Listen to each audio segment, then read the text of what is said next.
അവർക്കെല്ലാം പൈസയാണ് ലക്ഷ്യം, അല്ലാതെ വേറെ ഒന്നും ലക്ഷ്യമല്ല.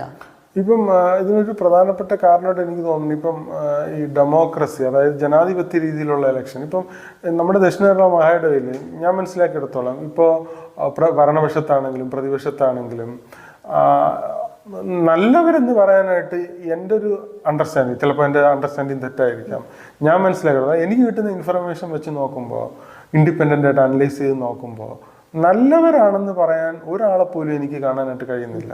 ഏറ്റവും കുറച്ച് തെറ്റ് ചെയ്യുന്ന ആരെന്ന് ചോദിച്ചാൽ നമുക്ക് പലരെയും ചൂണ്ടിക്കാണിക്കാൻ പറ്റും.